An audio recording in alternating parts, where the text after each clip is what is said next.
Hello students, welcome back to our channel study with Shiksha. तो आज आपकी यूनिट 5 की दूसरी क्लास होने वाली है। इस क्लास में हम यूनिट 5 कंप्लीट कर लेंगे। 2 दिन से मैं आप लोगों के लिए क्लास अपलोड नहीं कर पा रही थी, उसके लिए आई एम सॉरी, पर मेरे घर पे एक इमरजेंसी आ गई थी, उस वजह से मैं आपके साथ क्लास शेयर नहीं कर पाई।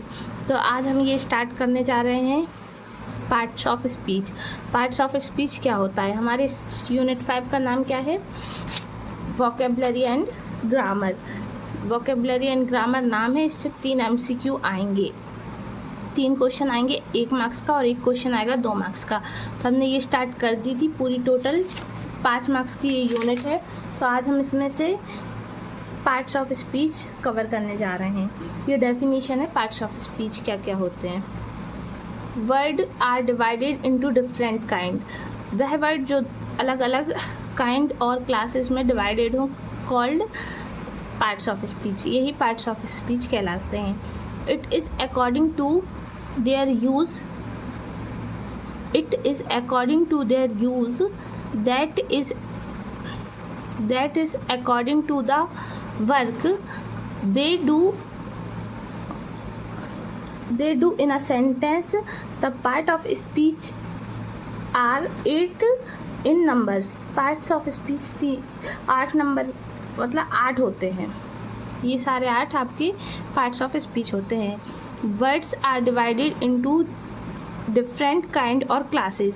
वह वर्ड जो डिफरेंट काइंड और क्लासेस में डिवाइड होते हैं वही पार्ट्स ऑफ स्पीच कहलाते हैं, called parts of speech. It is according to their use.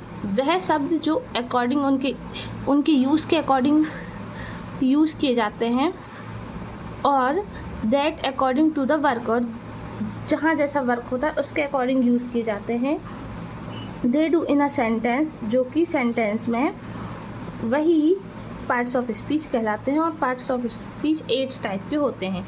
कौन कौन से? Noun, pronoun, verb, adjective, verb, adverb, preposition, conjunction और इंटरजेक्शन। कौन कौन से? Noun, pronoun, adjective, verb, adverb, preposition, conjunction और इंटरजेक्शन। तो ये 8 टाइप के आपके पार्ट्स ऑफ स्पीच होते हैं। तो हम अब आते हैं कुछ ऑब्जेक्टिव्स से MCQs पे। हमने बाकी चैप्टर्स में क्यों ऑब्जेक्टिव नहीं पढ़े? क्योंकि आपके फर्स्ट चैप्टर से, और नहीं, सेकंड चैप्टर से और 5th चैप्टर से ये MCQ आते हैं, बाकी और किसी चैप्टर से नहीं आते। तो देख लीजिए, फर्स्ट क्या है? They are found blank playing cricket. तो प्लेइंग के साथ क्या आएगा? They are found blank playing cricket, तो इसके साथ आएगा ऑफ। मैंने गलती से यहाँ पर टिक लगा दिए, फिर मैंने कुछ बिना टिक के भी किए हैं। तो they are found blank playing cricket, तो इसमें आएगा ऑफ, जैसा कि आपको दिख ही रहा है। Next, the lion jumped blank the well. जब कोई चीज़ नीचे को गिर रही हो, जैसे अगर वो वेल है, कुआं है, तो कुआं नीचे की साइड ही होता है, तो वो चीज़ जो नीचे को गिर रही हो उसे उसके साथ इनटू आता है, तो into the well. Next question क्या है? Did the servant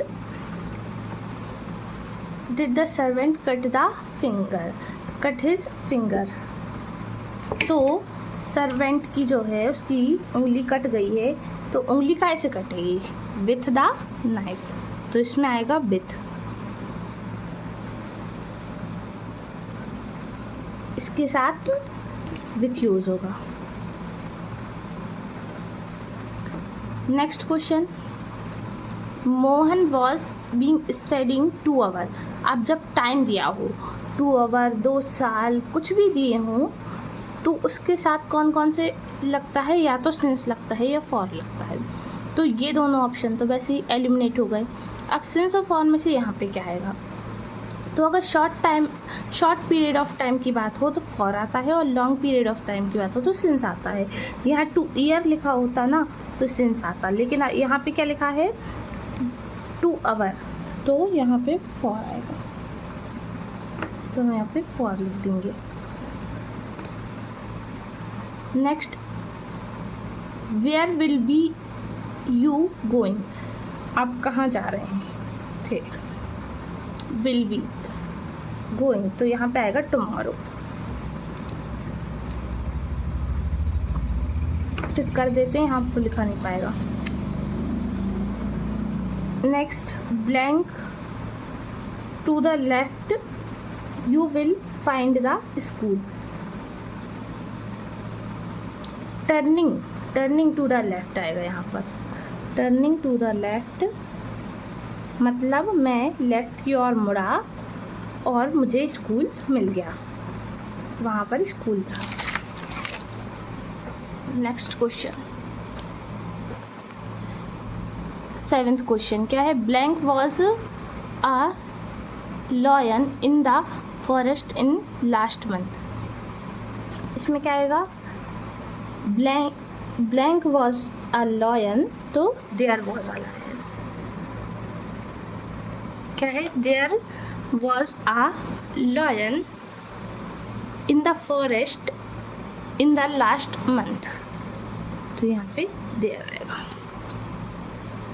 next question, it may in the next year. It may in the next year, तो यहाँ पे रेन आएगा, रेन।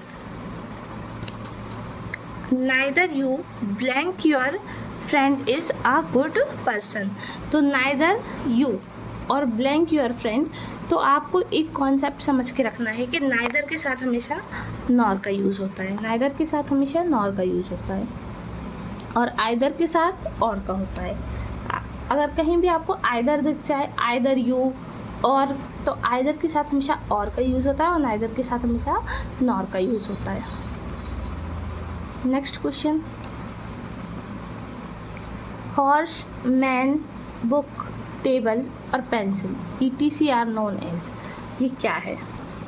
कॉमन नाउन है, एब्स्ट्रैक्ट नाउन है, कलेक्टिव नाउन है या प्रॉपर नाउन है, बताइए क्या है ये। तो ये क्या है, तो हॉर्स की भी अलग अलग प्रजाति होती है। मैन, कोई एक मैन की पर्सनल बात तो नहीं हो रही है। बुक्स भी सारी होते हैं, टेबल भी अलग अलग टाइप की होती है, पेंसिल भी अप्सरा की पेंसिल या नटराज की पेंसिल, कौन सी प्रॉपर चीज़ की तो बात हो नहीं रही है, तो ये हमारी कॉमन नाउन है, इसका आंसर कॉमन नाउन होगा। Next, Meera is better than Radha, is this sentence is, ये सेंटेंस कौन सा है। Meera is better than the Radha, is this sentence is काय का है, positive degree, comparative degree, superlative degree या ऑल ऑफ द अबव। तो यहाँ पे कंपेयर किया जा रहा है कि मीरा राधा से ज़्यादा अच्छी है, तो यहाँ पे कंपेयर किया जा रहा है, तो कंपैरेटिव डिग्री होगी, ये आंसर आएगा आपका। द सेइंग और dine word is called, saying और डाइन वर्ड इज कॉल्ड, ये क्या है। तो सेइंग और डाइन क्या है, नाउन है, प्रोनाउन है, वर्ब है या एडजेक्टिव है, तो ये वर्ब है। Next question, Sohan is brave boy, this sentence is an example of. Sohan जो है वो ब्रेव बॉय है, ये सेंटेंस काय का है, कंपैरेटिव डिग्री का है, सुपरलेटिव का है, पॉजिटिव का है या फिर नन ऑफ द अबव, इनमें से किसी का नहीं है। तो ये क्वेश्चन आपके लिए होमवर्क है, ये आपको मुझे कमेंट में इसका आंसर देना है। सभी को ध्यान से देख लें ये question, Sohan is a brave boy, ये कौन सी डिग्री है, ये आपको मुझे कमेंट में आंसर देना है। तो हमारी ये यूनिट 5 यहीं पर कंप्लीट होती है। याद से ये आंसर कमेंट में आप मुझे दें, और जब तक अब हमारा पूरा प्रोफिशिएंसी इन इंग्लिश सिलेबस ही ख़त्म हो चुका है, तो आप लोग इसे अच्छे से कवर करें, अच्छे से पढ़ाई कर रहे हैं, और अगर कहीं भी डाउट हो तो आप मुझसे पूछ सकते हैं। ठीक है, तो मिलते हैं नेक्स्ट वीडियो में। जब तक के लिए आप लोग मेरी वीडियो को लाइक करें और मेरे चैनल को सब्सक्राइब करें।